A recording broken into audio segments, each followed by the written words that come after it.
Morning friends, so welcome to the prelims booster session. आज का पहला टॉपिक है India's proposed UPI transaction levy. ये टॉपिक आपके इकोनॉमी के लिए इंपॉर्टेंट है।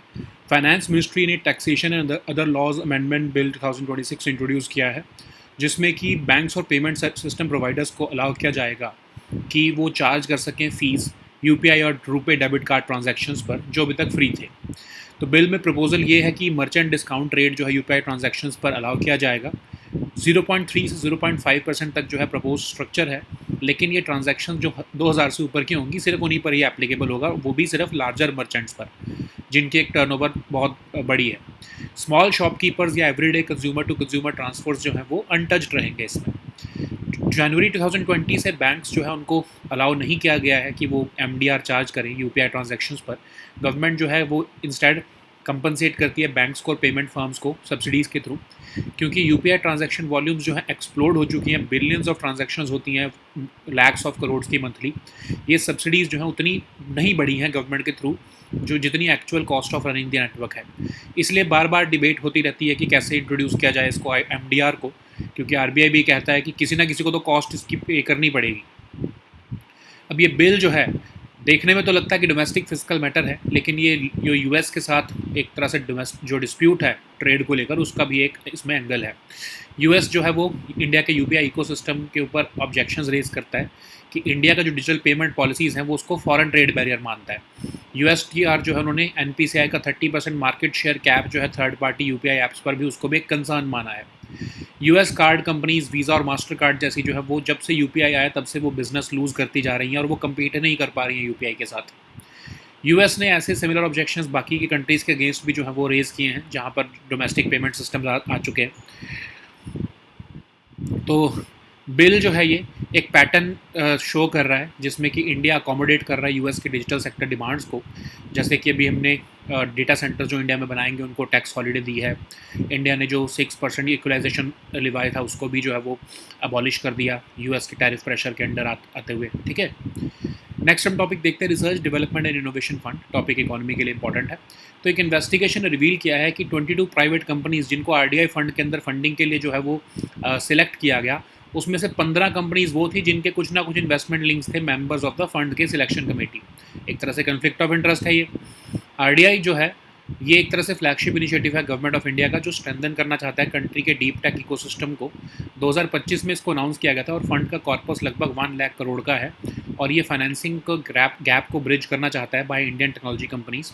अभी आरडीआई फंड जो है प्रोवाइड करता है कोलैटरल फ्री लो interest long tenure loans private sector entities को जो एंगेज्ड हैं रिसर्च और इनोवेशन में, ताकि प्रमोट हो सके इंडिजिनस रिसर्च और इनोवेशन। ठीक है, अब अगर हम देखें तो अनुसंधान नेशनल रिसर्च फाउंडेशन जो है वो उसके अंडर ही है आरडीआई फंड आता है। इसके लिए एक स्पेशल पर्पस फंड बनाया गया है एनआरएफ के अंदर ही, और सेकंड लेवल फंड मैनेजर्स जो है वो पूरी इसकी जो है वो इसकी देखरेख करते हैं। आरडीआई फंड जो है वो फाइनेंशियल असिस्टेंस देता है सॉफ्ट लोन्स के थ्रू, कोई ग्रांट्स या इक्विटी इन्वेस्टमेंट नहीं देता है। ठीक है, मतलब इंटरेस्ट रेट्स इसमें आपको 2 से 4% मिलेगा कंपनी को। लोन टेन्योर जो है वो 15 साल के आसपास हो जाएगा। तो एक तरह से हाई रिस्क टेक्नोलॉजिकल इनोवेशन को सपोर्ट करने का ये इनिशिएटिव है। क्वालिफाई होने के लिए एक टेक्नोलॉजी को कम से कम TRL 4 लेवल तक पहुंचा होना चाहिए, मतलब कि टेक्नोलॉजी जो है वो लेबोरेटरी कंडीशंस में वैलिडेट हो चुकी है, बस अब उसको जो है वो कमर्शलाइज करने की ज़रूरत है। जो सिलेक्शन प्रोसेस है उसमें जो रिस्पॉन्सिबिलिटी है एलिजिबल कंपनीज़ को सिलेक्ट करने की, वो प्राइमरली जो है इन्वेस्टमेंट कमेटीज़ जो हैं वो सिलेक्ट करती हैं। ठीक है, अब फर्स्ट फंडिंग राउंड जो है वो ऑलरेडी शुरू हो चुका है, सेकंड राउंड ऑफ फंडिंग भी जो है वो फाइनलाइज होने लगा है। लेकिन एक रीसेंट इन्वेस्टिगेशन में देखा गया है कि 22 कंपनीज जो हैं उनमें से 15 जो चूज़ की गई हैं वो उनका कुछ ना कुछ इन्वेस्टमेंट रिलेशनशिप था 7 मेंबर्स ऑफ इन्वेस्टमेंट कमेटी के साथ। तो कोई वॉल्यूशन तो नहीं है एग्जिस्टिंग रूल्स की, लेकिन फिर भी कन्फ्लिक्ट ऑफ इंटरेस्ट आ रहा है, जिसकी वजह से जो है पब्लिक कॉन्फिडेंस जो है वो ख़राब हो रहा है। तो इसके लिए सजेस्टेड सेफ गार्ड्स ये हैं कि साइंटिस्ट या अकेडमिशियंस जो हैं इंस्टीट्यूशंस जैसे कि IIT या IISc उनको इंक्लूड किया जाए, इंडिपेंडेंट एक्सटर्नल असेसमेंट की जाए प्रोजेक्ट वैल्यूएशन की, मैंडेटरी पब्लिक डिस्क्लोजर हो कन्फ्लिक्ट ऑफ इंटरेस्ट डिक्लेरेशंस का। ठीक है, नेक्स्ट हम टॉपिक देखते हैं national means cum merit scholarship scheme. Topic governance के लिए इंपॉर्टेंट है। तो डिपार्टमेंट ऑफ स्कूल एजुकेशन और लिटरेसी ने इनवाइट की है फ्रेश और renewal applications national means cum merit scholarship scheme के लिए अगले जो है एकेडमिक फाइनेंशियल ईयर के लिए। तो ये एक सेंट्रल सेक्टर स्कीम 2008 में लॉन्च की गई थी ताकि स्कॉलरशिप दी जा सके मेरिटोरियस स्टूडेंट्स को जो इकोनॉमिकली वीकर सेक्शंस को बिलोंग करते हैं, ताकि उनका ड्रॉप आउट कम हो सके सेकेंडरी स्टेज पर।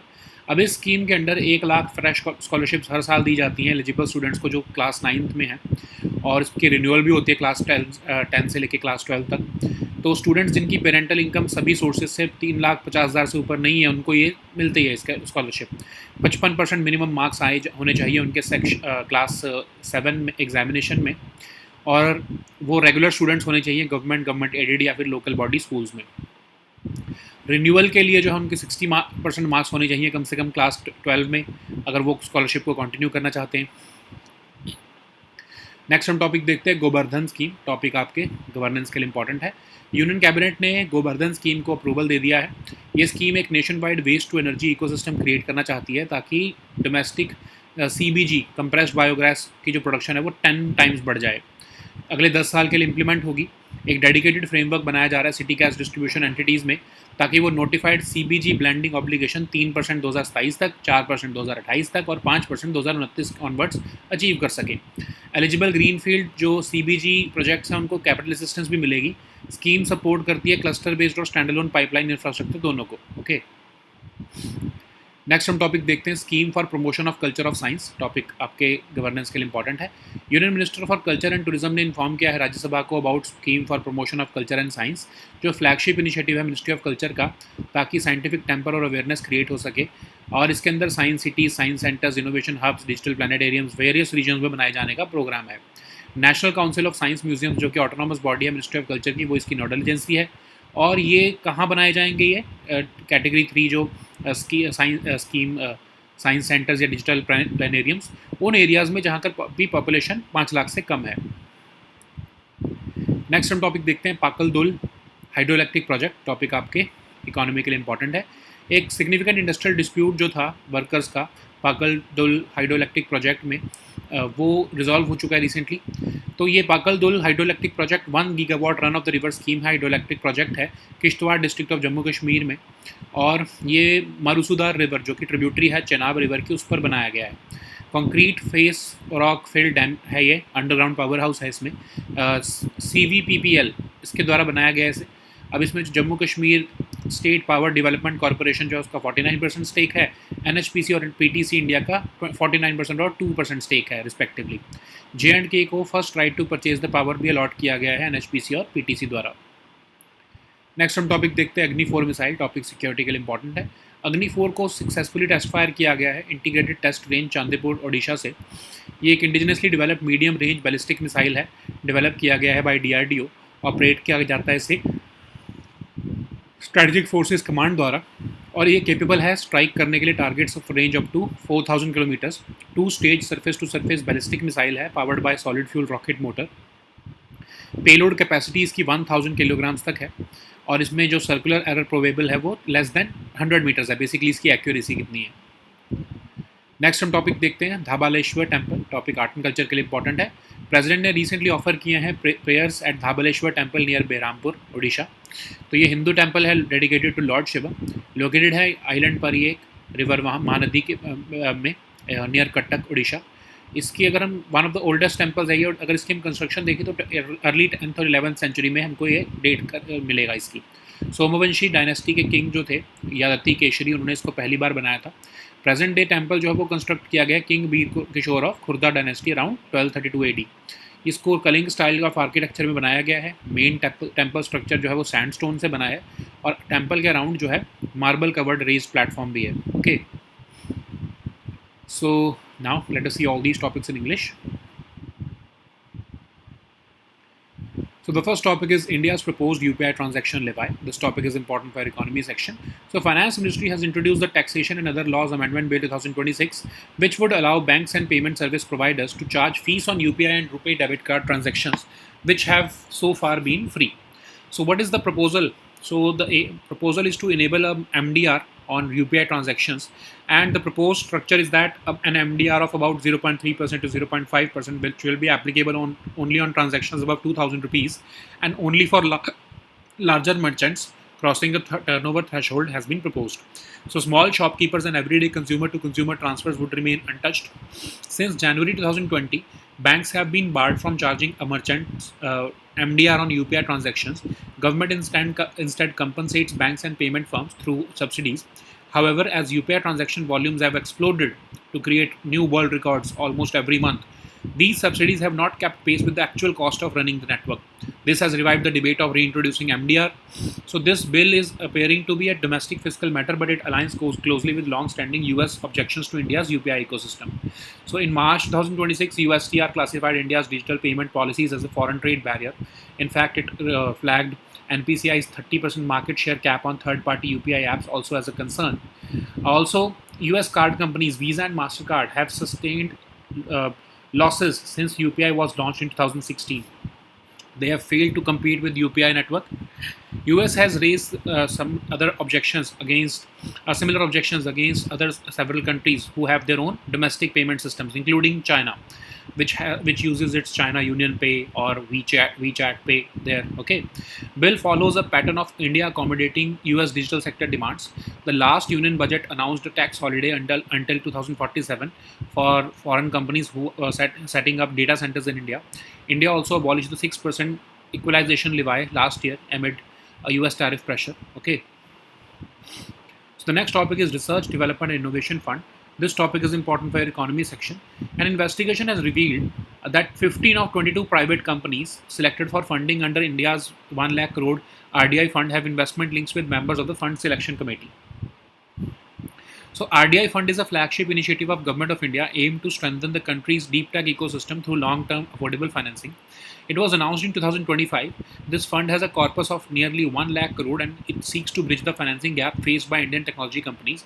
This RDI fund provides collateral-free, low-interest, long-tenure loans to provide private sector entities who are engaged in research and innovation. The aim is to promote indigenous research and innovation. Okay, so this has been housed under the ANRF, and a special purpose fund has been created within the Anusandhan National Research Foundation. Second level fund managers are there who channel the funds through under the RDI fund. Okay, so RDI fund provides financial assistance through soft loans rather than grants or equity investments. Interest rates of approximately 2 to 4% are charged. Loan tenure of up to 15%, 15 years are there. The objective is to support high risk technological innovation. So to qualify for the funding, a technology must have reached at least TRL 4 level. Basically, the technology has been validated under laboratory conditions. Now it only requires commercial expansion. Okay, so responsibility for selecting eligible companies rests primarily with the investment committees, which are constituted by the SLFMs. So first round of funding has already begun. Second round of is going to start shortly. And this recent investigation in the first round of funding has raised questions regarding governance and conflict of interest. Like I've told you earlier, 15 out of the 22 companies which have been selected in the first round of funding have investment relationships with 7 members of the investment committee. Of course, there has been no violation of the existing rules, but still there is conflict of interest, and this has eroded public confidence.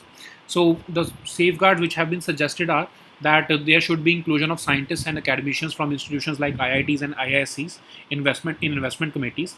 Independent external assessment of project valuation and funding requirements must be there.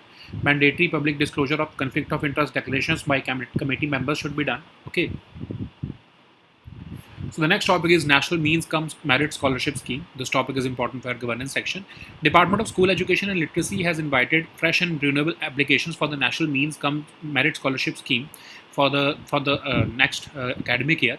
So this is a central sector scheme launched in 2008, which was launched to award scholarships to meritorious students belonging to economically weaker sections, so as to reduce dropout rate at the secondary stage. So under the scheme, 1 lakh fresh scholarships are awarded every year to eligible students studying in class 9. Students have a parental income from all sources of not more than 3,50,000 per annum are eligible for it. They must have a minimum 55% marks or an equivalent grade in class 7 examination, and they must be enrolled as regular students in government or government aided and local body schools. The awardees should get a minimum of 60% marks in class 10 for continuation of scholarship in the next higher classes. Okay. So the next topic is Govardhan scheme. This topic is important for your governance section. Union Cabinet has approved the Govardhan scheme, a scheme that creates a nationwide waste to energy ecosystem. The aim is to increase domestic compressed biogas production nearly tenfold. It will be implemented for the next 10 years. And under the scheme, a dedicated framework requires city gas distribution entities to meet a notified CBG blending obligation of 3% in financial year 2027, 4% in financial year 2028, and 5% from 29 onwards in CNG and PNG segments. Eligible greenfield CBG projects will receive capital assistance, and scheme also supports both cluster-based and standalone pipeline infrastructure. Okay. So the next topic is scheme for promotion of culture of science. This topic is important for your governance section. Union Minister for Culture and Tourism has informed Raj Sabha about the scheme for promotion of culture of science. It's a flagship initiative of Ministry of Culture to foster scientific temper and awareness across the country. It supports the establishment of science cities, science centers, innovation hubs, and digital planetariums in various regions, especially in areas with a population of less than 5 lakh. National Council of Science Museums, which is an autonomous body under Ministry of Culture, is the nodal agency for the scheme. So the next topic is Pakal Dul hydroelectric project. This topic is important for our economy section. So an industrial dispute involving workers at the Pakal Dul hydroelectric project has been amicably resolved recently. So it's a 1 gigawatt run-of-the-river scheme hydroelectric project under construction in Kishtwar district of Jammu Kashmir. The project is being constructed on Marosudar River, which is a tributary of Chenab. It's a concrete face. It comprises of concrete face, rock-filled dam, and an underground powerhouse. It is being constructed by CVPPL, the Jammu Kashmir State Power Development Corporation Limited holds a 49% stake in CVPPL, while NHPC and PTC India hold 49% and 2% respectively. J&K will receive 12% free power from this project for first 10 years, and J&K will also have the right to purchase the power allotted to NHPC and PTC. So the next topic is Agni 4 missile. This topic is important for security section. Agni 4 was recently successfully test fired from integrated test range Chandipur in Odisha. It is an indigenously developed medium-range ballistic missile. It has been developed by DRDO, operated by the Strategic Forces Command. It is capable of striking targets at a range of about 4,000 kilometers. It is a two-stage surface-to-surface ballistic missile powered by a solid fuel rocket motor. It has a payload capacity of up to 1,000 kilograms. It has a circular error probable of less than 100 meters. Basically, it's weapon systems. It is weapon systems accuracy. Okay. So the next topic is Dhabaleshwar Temple. This topic is important for your art and culture section. President of India has recently offered prayers at the Dhabaleshwar Temple near Behrampur in Odisha. It's a Hindu temple dedicated to Lord Shiva. It is located on an island on river Mahanadi near Cuttack, Odisha. It dates back to early 10th century and 11th century. It was constructed during the rule of Somavanshik dynasty by King Yayati Keshari. The present-day temple was constructed by King Bir Bishore of Khurda around 1232 AD. It is built in the killing style of architecture. The main temple structure is built of sandstone, and around the temple there is also a marble-covered raised platform. Okay, so these were our topics for today. We'll meet next time with new topics. Until then, goodbye and take care.